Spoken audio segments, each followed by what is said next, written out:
Shalom, selamat pagi Bapak Ibu yang terkasih dalam nama Tuhan Yesus Kristus. Marilah kita akan mulai ibadah kita pada pagi hari ini dengan berdoa. Mari kita berdoa. Tuhan, kami bersyukur atas kasih-Mu, atas berkat-Mu, atas anugerah-Mu yang begitu besar dalam setiap kehidupan kami. Tuhan Yesus, kami bersyukur untuk hari yang baru, hari di mana hari ini kami masih diberi kesempatan untuk memuji, memuliakan nama Tuhan. Tuhan berkati kami hari ini Tuhan. Kami mau bersatu hati untuk memuji, memuliakan nama Tuhan. Kami mau beribadah ya Tuhan. Kiranya Engkau kuduskan, sucikan hati dan pikiran kami ya Bapa, sehingga kami boleh menerima Roh Kudus-Mu untuk memimpin hidup kami ya Tuhan. Berkati hamba-hamba Tuhan yang melayani hari ini, baik yang memimpin pujian, WL, singer maupun pemimpin pemain musik, kiranya Tuhan berkati. Terlebih hamba-Mu yang akan menyampaikan kebenaran firman Tuhan. Mari Tuhan Kau berkati, Engkau urapi, biarlah Roh Kudus bertahta atas hamba-Mu yang akan menyampaikan kebenaran firman-Mu ya Tuhan. Berkati jemaat-jemaat GKN Sono Pakis yang hari ini mengikuti ibadah online di rumah ya Tuhan. Mari Roh Kudus Tuhan Kau pimpin dan memberkati, sehingga jemaat-jemaat mengerti, memahami dan melakukan apa yang Tuhan kehendaki dalam setiap kehidupan jemaat di tempat ini ya Tuhan.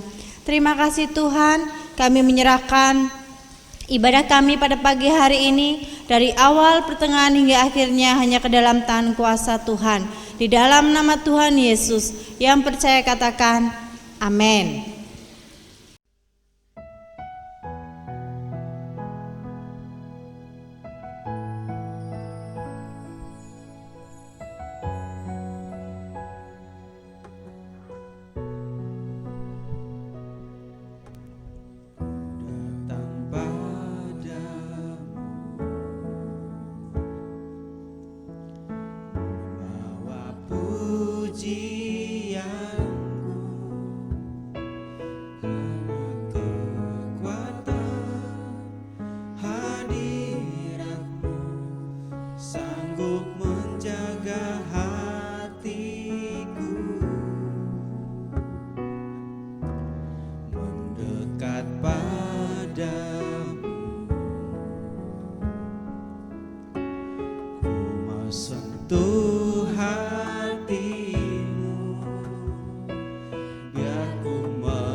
Sediakan bagiku,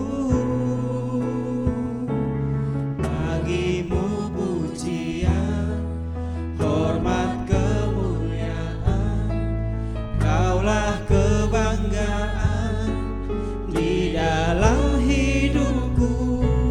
Janjimu bersinar, buktikan Kau besar, tiada yang seperti-Mu Yesus Tuhanku.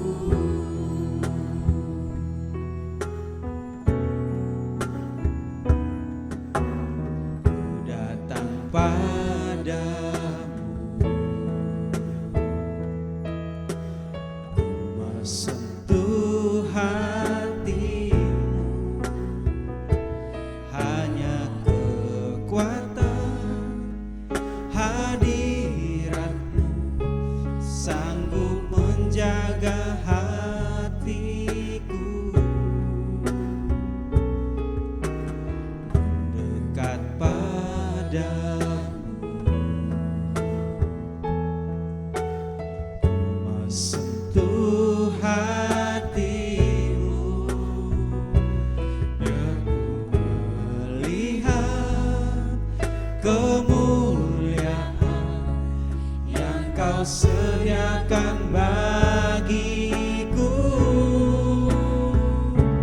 Bagimu pujian, hormat, kemuliaan, Kaulah kebanggaan di dalam hidupku.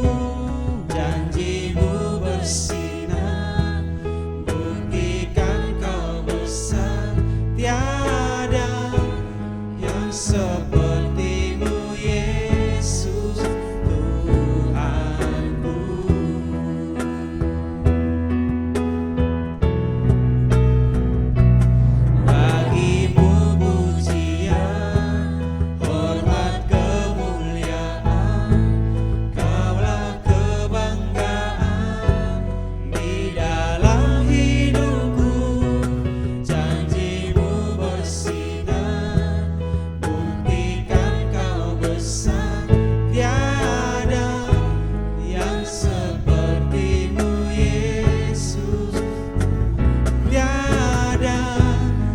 sepertimu Yesus, tiada yang sepertimu Yesus Tuhanku.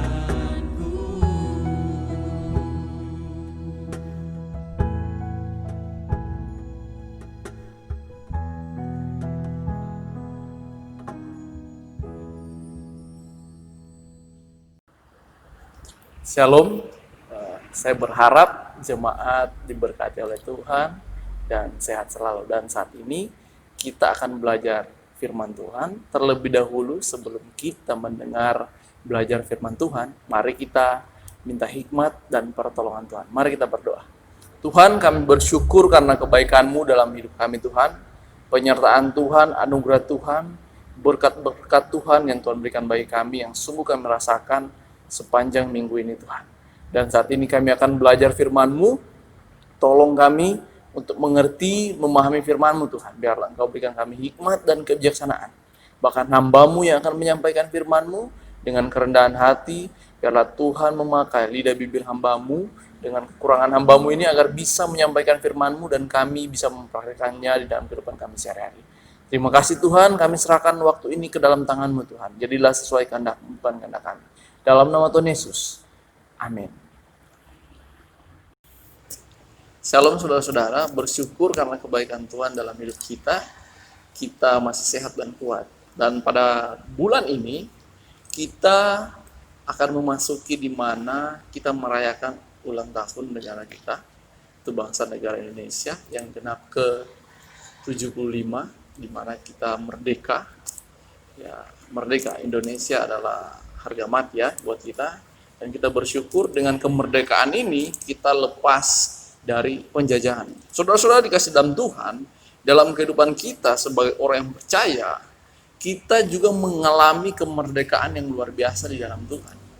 Kemerdekaan yang dimana terlepas dari budak dosa, terlepas dari dosa, yang dimana kita mengalami kemerdekaan di dalam Yesus Kristus, di dalam karya salib Yesus Kristus. Dan saat ini saudara-saudara, saya membawa tema khotbah saya di sini, yaitu makna karya salib Kristus bagi kita. Mari kita lihat firman Tuhan yang saya ambil pada saat ini yang terdapat dalam Matius 20 ayat yang ke-28. Matius 20 ayat yang ke-28 mengatakan di sini, sama seperti anak manusia datang bukan untuk dilayani, melainkan untuk melayani dan untuk memberikan nyawanya menjadi tebusan bagi banyak orang. Saudara-saudara, kita tahu bahwa Tuhan Yesus datang ke dunia melalui Maria mengambil wujud manusia. Dan dia lahir seperti biasa kita, seperti manusia. Dan ketika dia lahir, dia bertumbuh dewasa. Dengan tujuan utamanya ialah yaitu salib untuk kita semua. Dan di sini ketika Tuhan Yesus bersama-sama dengan para muridnya, Petrus seorang muridnya menegur dia untuk mencapai tujuannya. Ditegurlah Tuhan Yesus, ditariknya Petrus, biarkanlah Allah menjauhkan itu daripadamu. Petrus menegur Yesus, tetapi Yesus merespon menegur Petrus mengatakan bahwa nyala engkaulah iblis. Dikatakan Petrus iblis karena Petrus mencoba mencegah Yesus untuk mati di kayu salib, dan itu salah. Pemikiran Petrus itu salah. Dan saudara-saudara, bahwa kita tahu tujuan Yesus untuk ke dunia ini sebenarnya ialah untuk memerdekakan kita. Kita akan belajar firman Tuhan pada saat ini yang dimana makna salib Kristus itu merupakan kemerdekaan bagi kita orang Kristen. Ini harus kita pahami. Makna salib Kristus itu adalah kemerdekaan bagi kita sebagai orang yang percaya kepada Yesus, sebagai pengikut Yesus. Mari kita lihat apa sih arti makna karya salib Kristus itu. Yang pertama, makna karya salib Kristus itu merupakan korban untuk penggantian.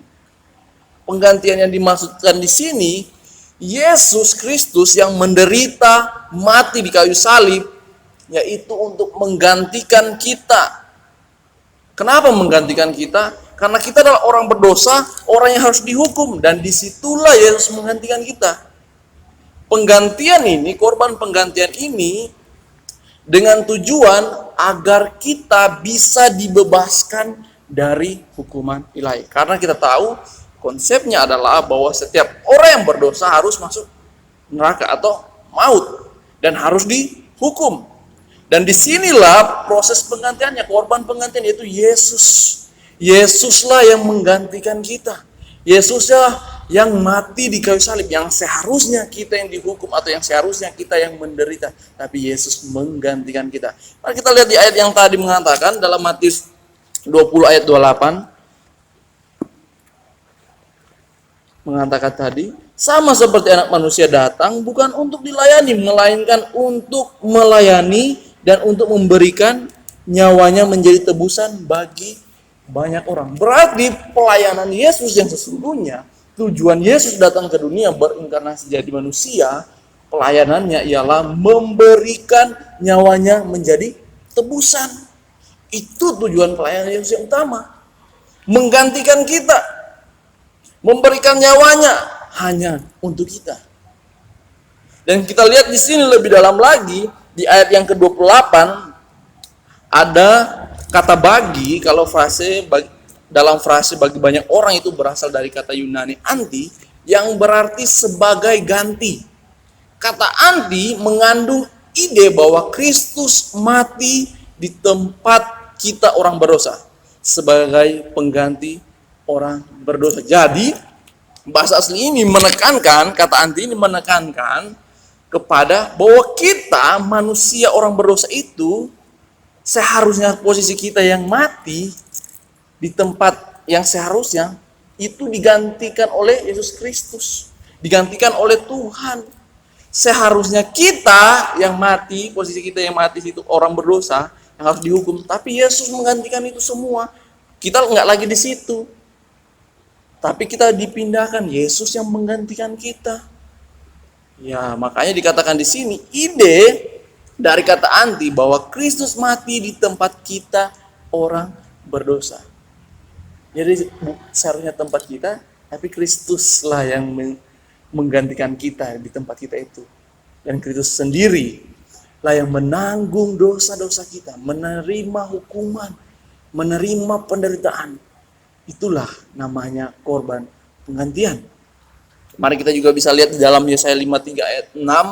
Di situ kalau kita lihat di sini, saudara-saudara, saya bacakan, kita sekalian sesat seperti domba, masing-masing kita mengambil jalannya sendiri, tetapi Tuhan telah menimpakan kepadanya kejahatan kita sekalian. Kita status kita seperti domba yang mengambil jalannya sendiri, orang berdosa. Tapi di sini dikatakan Tuhan telah menimpakan kepadanya. Kalau dalam Yesaya 53 ini adalah nubuatan kepada Kristologi, kepada Kristus. Jadi segala kejahatan dosa kita ditimpakan kepada Tuhan, ditimpakan kepada Yesus. Dia yang menggantikan kita, yang seharusnya kita dihukum, yang seharusnya kita yang menderita. Dan karya Kristus Yesus ini, penggantian ini, korban penggantian ini bukan hanya ada nanti pas Yesus lahir ke dunia, enggak. Tapi zaman beliau sudah ada dalam proses di mana sistem korban Israel, mereka berbuat dosa, mereka ambil lembu, domba untuk korban penghapus dosa. Biasa Harun atau Musa yang pimpin. Dan di sini saudara-saudara yang harus kita sadari dari karya salib Kristus tentang penggantian, di mana digantilah seharusnya kita yang mati, tapi Yesus yang menggantikan kita.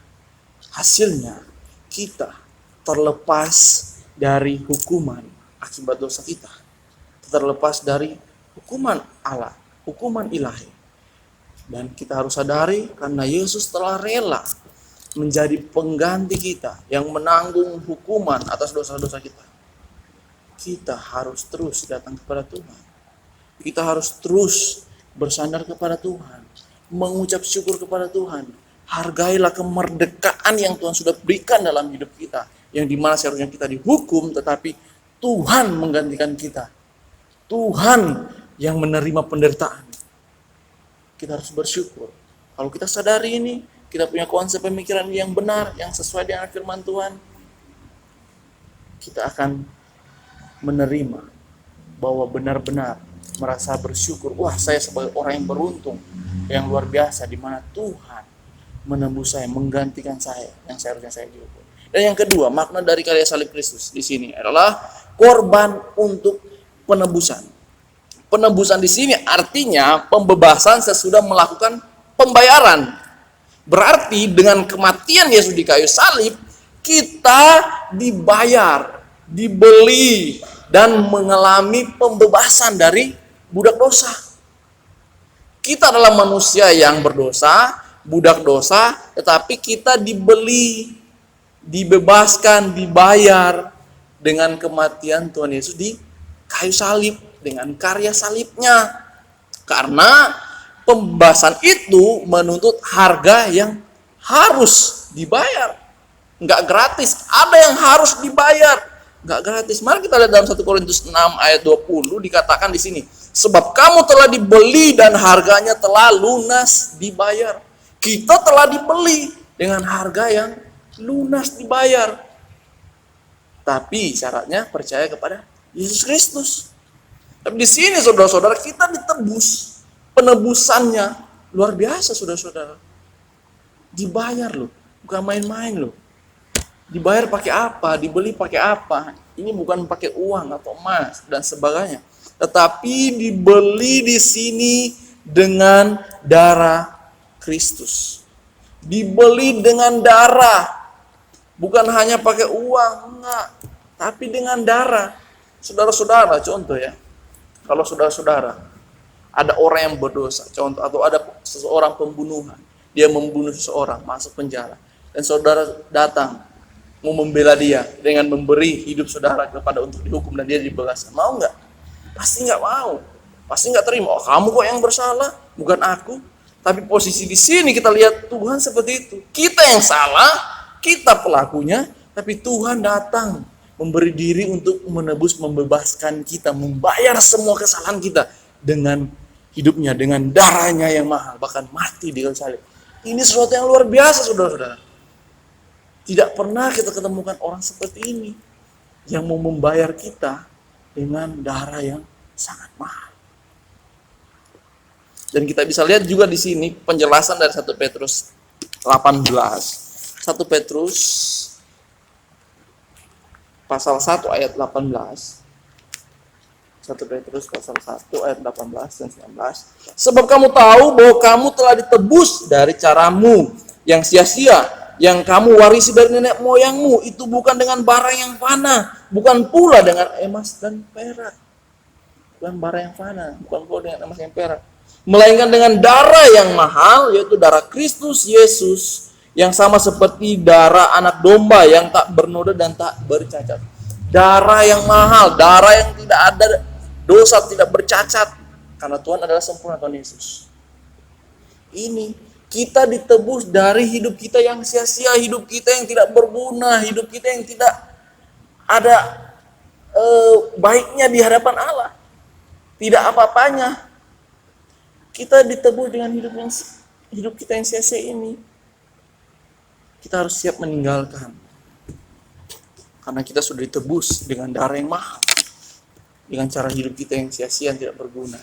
Dan kita harus sadar saat ini, saudara-saudara, kita harus tahu, kita sebagai orang yang percaya Kristus, ketika kita menerima Yesus sebagai Tuhan dan Juru Selamat dalam hidup kita saat ini, kita bukan lagi milik kita sendiri. Hidup kita bukan lagi milik kita sendiri, tetapi menjadi milik Yesus Kristus. Karena dia udah tebus saudara dan saya dengan darahnya yang mahal, dengan kehidupan yang menderita di karyanya, itu kayu salib. Untuk kita semua, kita harus sadari, hidup kita bukan milik kita sendiri lagi, tetapi milik Kristus. Dan kita dibebaskan untuk hidup dalam kemerdekaan.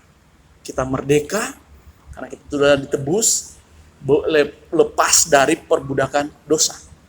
Dan kita harus juga sadari, harus menjaga tubuh ini, jiwa ini, roh ini, agar kita tidak berbuat jahat di hadapan Tuhan lagi.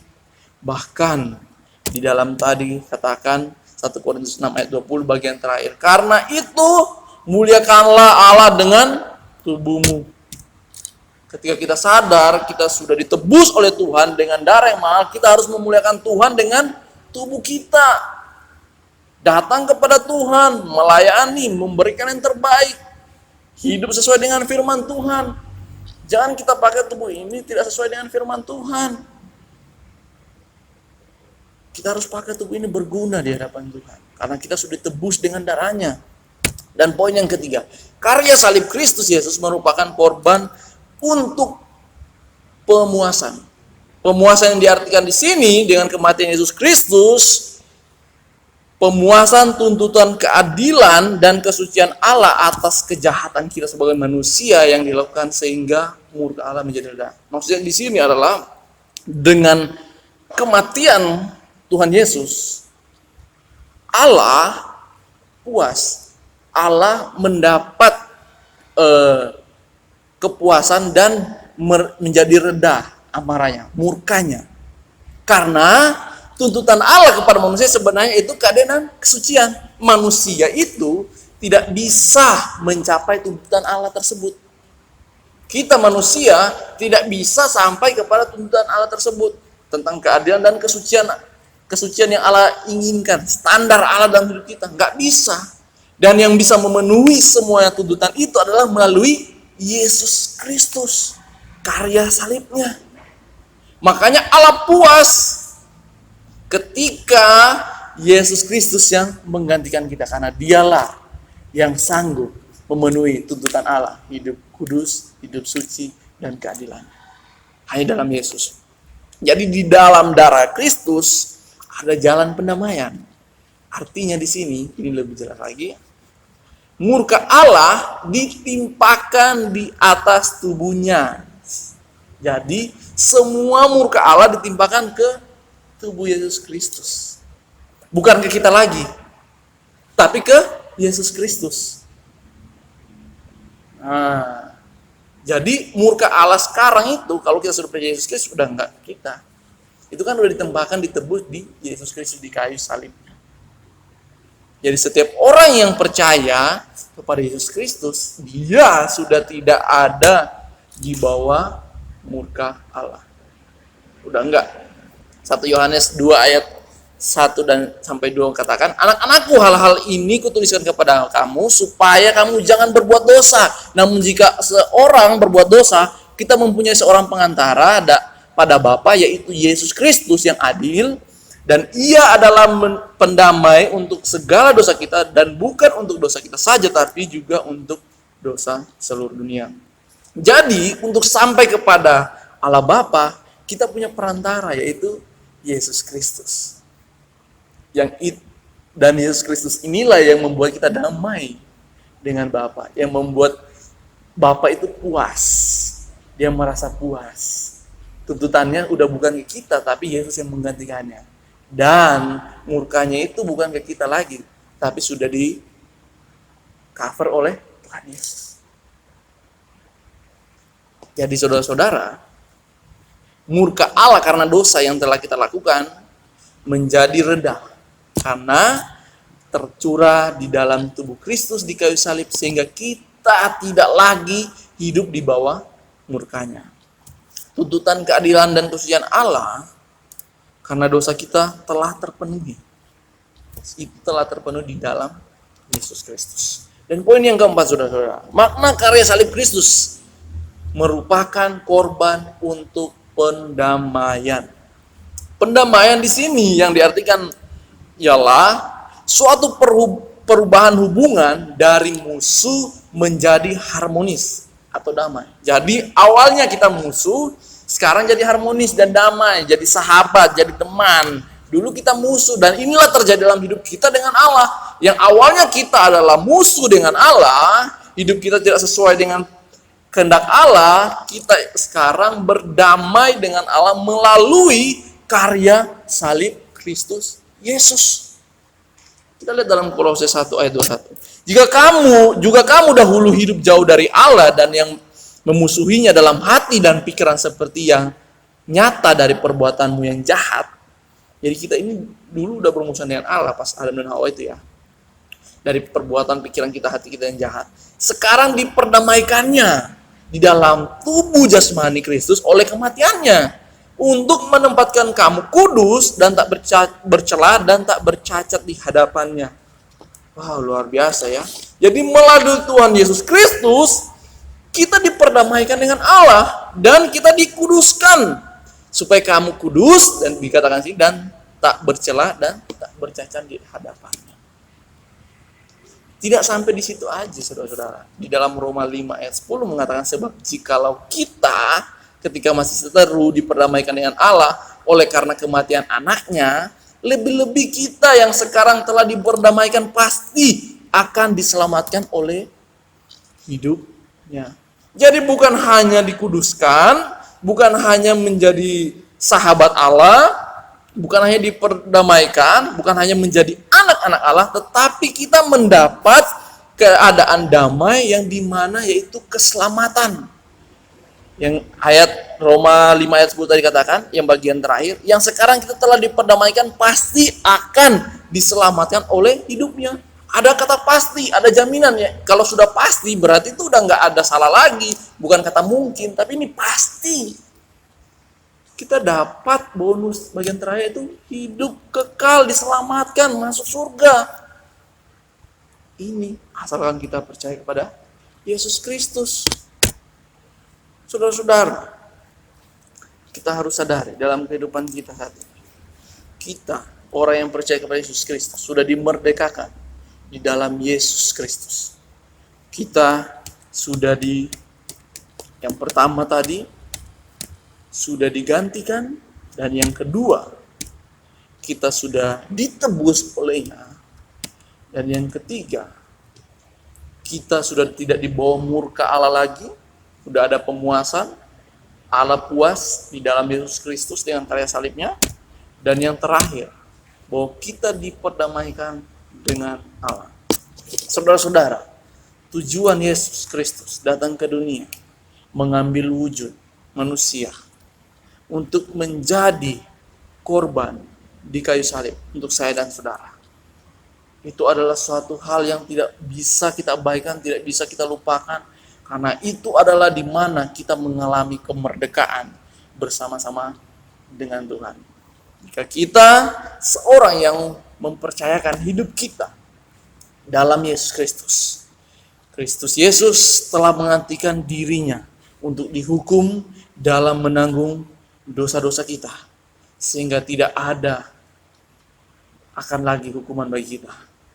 Kita telah menjadi milik Allah, kita tidak berada di bawah murka Allah, karena tuntutan keadilannya telah dipuaskan di dalam karya salib Yesus. Dan kita hidup dalam sejahtera Allah dan bukan lagi seteru Allah. Kiranya Tuhan Yesus memberkati. Mari kita berdoa. Tuhan, kami bersyukur karena kebaikan-Mu dalam hidup kami. Kami telah belajar firman-Mu di mana karya salib-Mu Tuhan membawa kami kepada kemerdekaan. Kemerdekaan dalam hidup kami, kemerdekaan yang sesungguhnya Tuhan. Yang di mana kami ditebus, kami diangkat menjadi anak-anak-Mu Tuhan. Kami hidup kekal bersama-sama dengan Engkau Tuhan. Biarlah kami terus bertumbuh, memiliki kesadaran bahwa hidup kami adalah milik-Mu Tuhan. Hidup kami sepenuhnya adalah milik Tuhan, dan kami tidak boleh seenaknya memakai hidup kami. Biarlah kami bisa memakai hidup kami untuk menyenangkan hati Tuhan, memberikan terus yang terbaik untuk Tuhan. Pakai kami Tuhan menjadi anak-anak Tuhan yang terus hidup serupa dengan-Mu Tuhan. Terima kasih Tuhan untuk firman-Mu, menguatkan, menegur kami bahwa kami telah merdeka.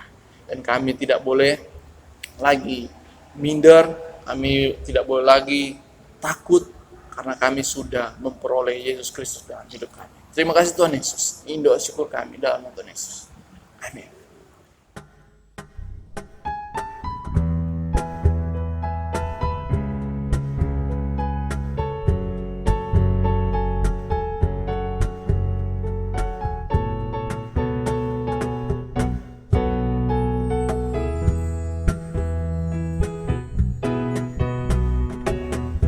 Apakah kau payah mencari-cari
suka.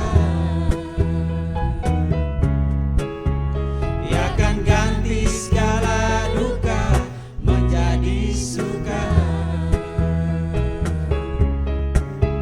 Ia akan ganti segala duka menjadi suka.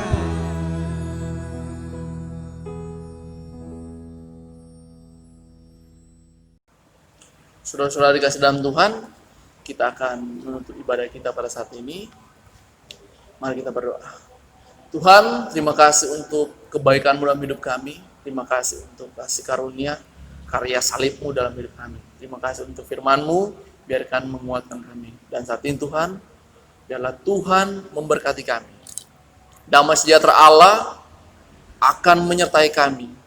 Mulai hari ini, esok, sampai selama-lamanya. Dalam nama Allah Bapa, Anak, dan Roh Kudus. Amin.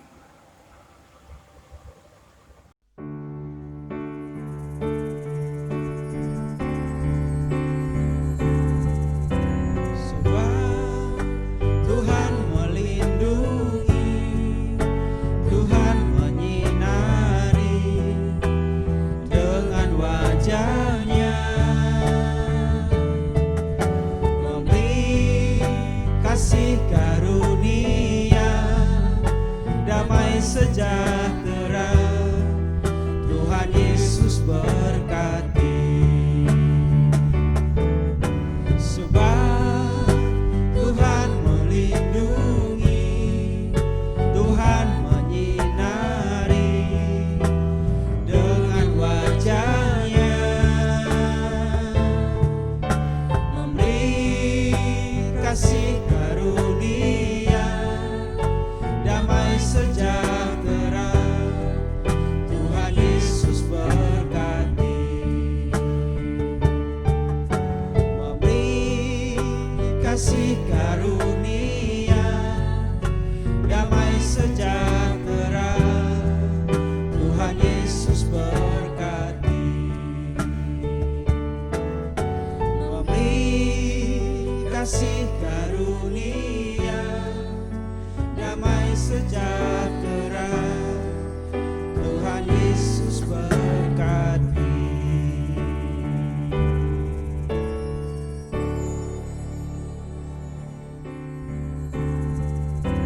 Sebab Tuhan melindungi, Tuhan menyinari dengan wajah-Nya, memberi kasih karunia, damai sejahtera.